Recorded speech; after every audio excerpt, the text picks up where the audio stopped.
किसान समुदायों में आदिम शिकारी और अन्य बटोर कबीले बड़ी तादाद में शामिल किए गए, लेकिन उन्हें वर्ण व्यवस्था के बाहर सस्ते गुलाम मजदूरों की तरह रखा गया। गुरुदेव, कुत्ते ने भूखना बंद कर दिया। उधर कोई है जो हमारे शिकारी कुत्ते पर बाण छोड़ रहा है? अवश्य इन जंगलों में रहने वाला कोई निषाद होगा। चलो चलकर देखते हैं। सबसे पहले की अछूत जातियों में थे दो शिकारी कबीले, चांडाल और निषाद। महाभारत की एकलव्य की कहानी में उत्तर वैदिक काल में ऐसे कबीलों के प्रति व्याप्त रवैये की झलक मिलती है।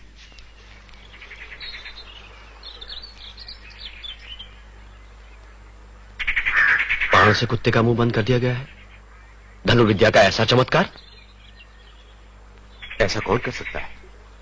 चलो आगे चलकर देखते हैं। कौन हो तुम?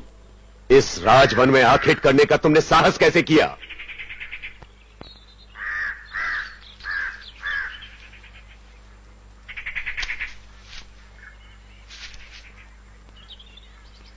गुरुदेव, मुझे आपका आशीर्वाद चाहिए।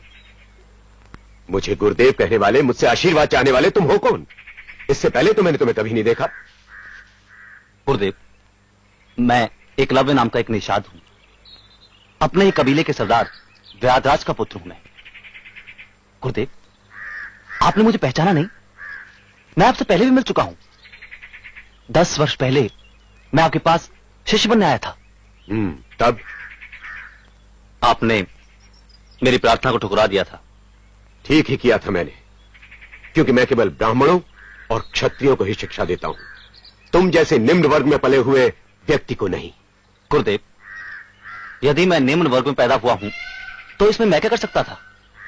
मेरे पास चुनाव की कोई सुविधा थी क्या? गुरुदेव, मेरी प्रतिभा और कुशलता का कोई मूल्य नहीं। मनुष्य यदि अनचाही व्यवस्था में जन्म लेता है तो यह उसका भाग्य है, तुम्हें उसे स्वीकार करना चाहिए। परंतु तुमने इतनी विद्या सीखी कहां से? इतनी विद्या तो मेरे प्रिय शिष्य अर्जुन को भी नहीं आती। गुरुदेव, ये सब आप ही की कृपा है। मेरी कृपा? जी हां। आइए, आप स्वयं चलकर देख लीजिए।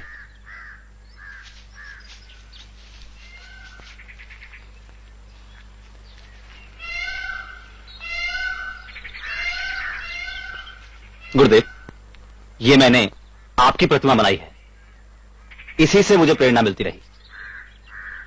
गुरु के बिना भी इतना ज्ञान, तुम धन्य हो एकलव्य। राजकुमार, आज मैं जो कुछ भी हूं गुरुजी की कृपा से हूं। गुरुजी, मेरी इच्छा है आप मुझसे गुरुदक्षिणा मांगिए। परंतु क्यों? मैंने तुम्हें दिया ही क्या है? गुरुजी, मुझे इस तरह से ठुकराइए नहीं। गुरुदेव, क्या आप सम्मान चिन्ह के रूप में भी गुरुदक्षिणा स्वीकार नहीं करेंगे? भला इसमें क्या दोष है? आप इसकी अभिलाषा पूरी करें गुरुदेव। अच्छा, तुम आग्रह करते हो तो, परंतु तुम दे नहीं पाओगे। क्यों नहीं दे पाऊंगा गुरुदेव? आप आज्ञा तो कीजिए। रहने दो, तुम दे नहीं सकोगे। क्यों नहीं दे पाऊंगा गुरुदेव? गुरुदेव, मैं कौरवों या पांडवों सा पुत्र बेशक ना हूं, लेकिन व्याधराज का पुत्र हूं मैं।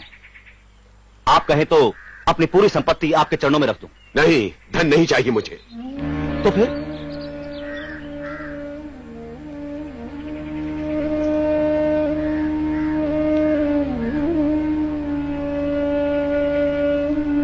तो सुनो,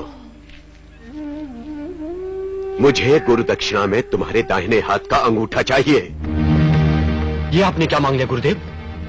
आप आशीर्वाद दे रहे हैं साहब? यही तो कह रहा था, दक्षिणा मांगिए, दक्षिणा मांगिए। गुरुदेव, मैं आपको अपना अंगूठा जरूर दूंगा, लेकिन एक प्रश्न पूछूं? कैसा प्रश्न? गुरुदेव, क्या कभी आप अपने इस अर्जुन से उसका हाथ मांग सकेंगे? क्या कभी भीम से उसकी भुजा मांग सकेंगे? और मांगेंगे भी तो क्या वो देंगे?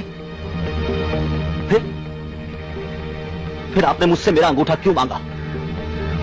गुरुदेव, क्या आप अपने ही हाथों अपने शिष्य की हत्या नहीं कर रहे? ठीक है, तो मत दो और चलते बनो। नहीं गुरुदेव, नहीं, मैं आपको गुरु दक्षिणा अवश्य दूंगा।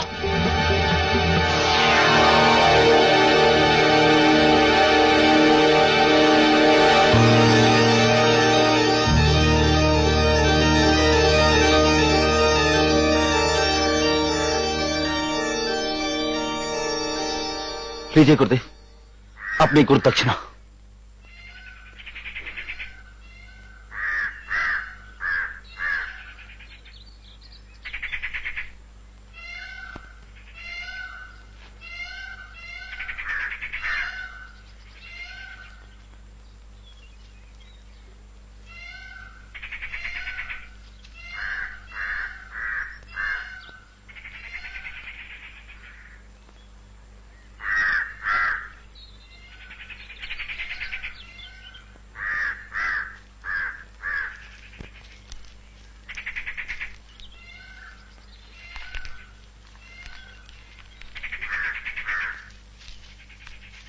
ये क्रूरता क्यों गुरुदेव?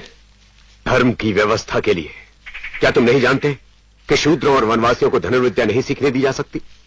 क्योंकि यदि वनवासियों ने युद्ध कला सीख ली तो क्या वे क्षत्रियों की तरह शक्तिशाली होने की आकांक्षा नहीं करने लगेंगे? उस वनवासी का अंगूठा छीनकर मैंने इन संभावनाओं को हमेशा के लिए समाप्त कर दिया है। पर यह अन्याय है गुरुदेव।